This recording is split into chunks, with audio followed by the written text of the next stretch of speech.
me sinto um provocador. Quer dizer, eu acho que a grande função do professor é ser um provocador, e eu sempre me senti um provocador. Eu sou provocador com os amigos, com namorada, com namorado, com filha, com filho.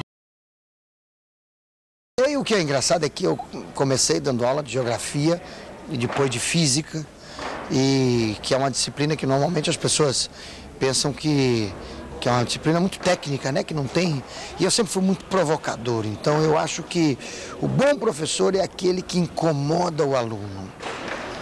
É aquele que quando vê que o aluno está tranquilo demais, atrapalha um pouquinho o pensamento dele. Principalmente se é um aluno jovem.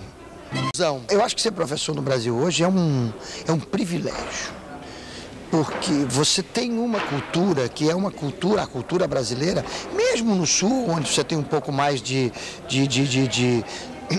uma cultura mais tradicional, mesmo no norte, onde você tem um pouco mais de pobreza. Ser professor do Brasil é um privilégio, porque nós somos um país muito especial, um país muito rico de cultura, de diversidade. E porque o sistema ainda não é um sistema totalmente estabelecido.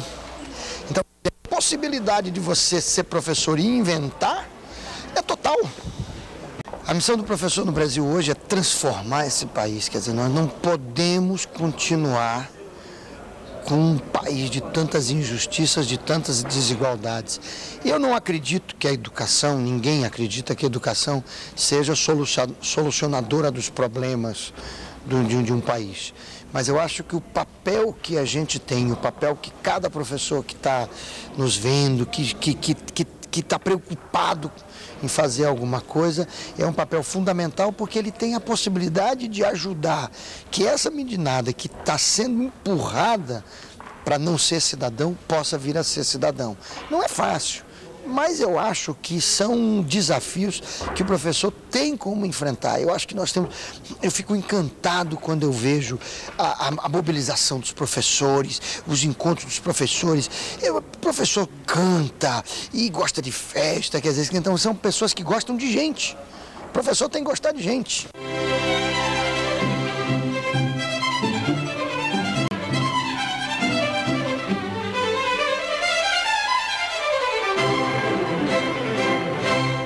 Olha, eu penso que a crise com que a gente está vivendo no mundo, ela tem para nós no Brasil, eu acho que no mundo todo, mas para nós no Brasil, um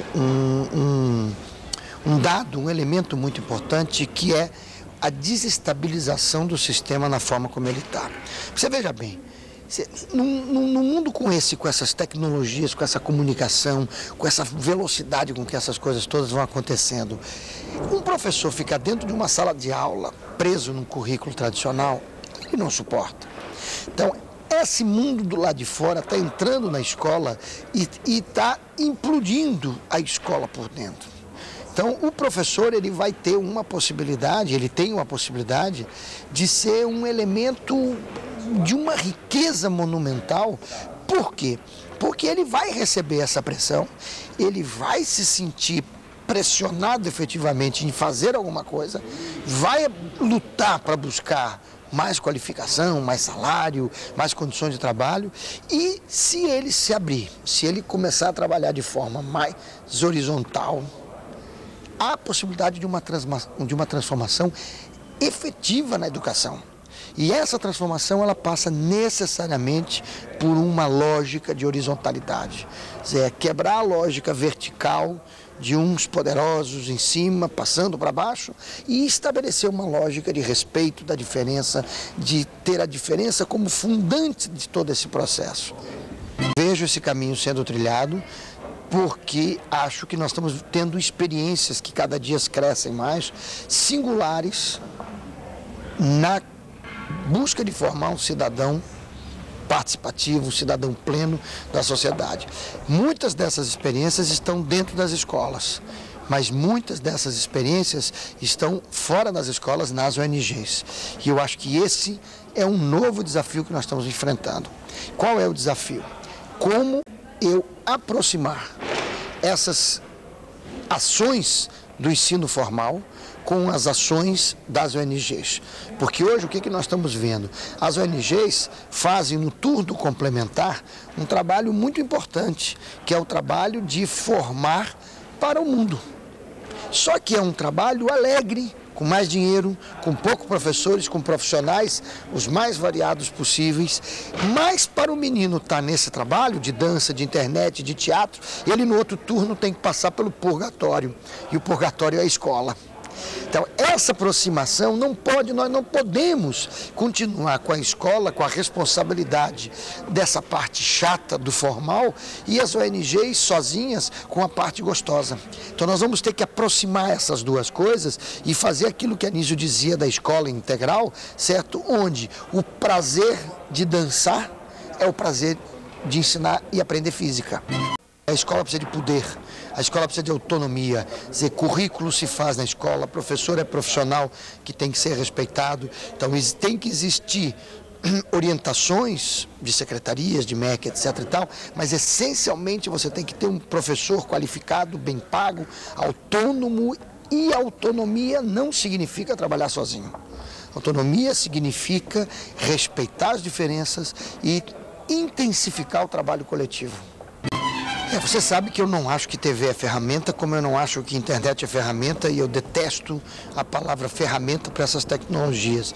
Eu costumo dizer que elas são estruturantes dessa forma, desse jeito zapping de ver TV, jeito zapping de ser, é o Ctrl-Alt, né? Quer dizer, trabalhar em múltiplas janelas, trabalhar andando com o controle remoto, clac, clac, clac, clac, clac, mudando aí o que o cara está vendo.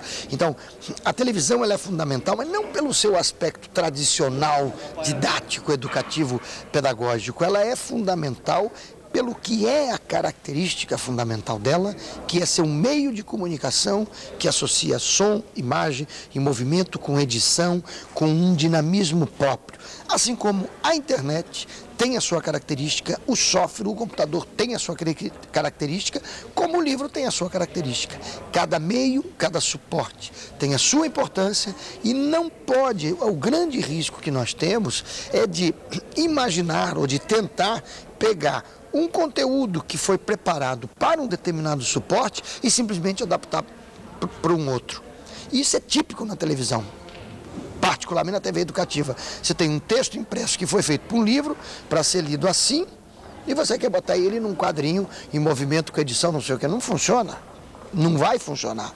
Então a TV é importante pelo que ela pode fazer de específico, de transmitir um debate, uma fala como essa que eu estou falando aqui, mas uma novela é tão importante quanto um jornal, um documentário.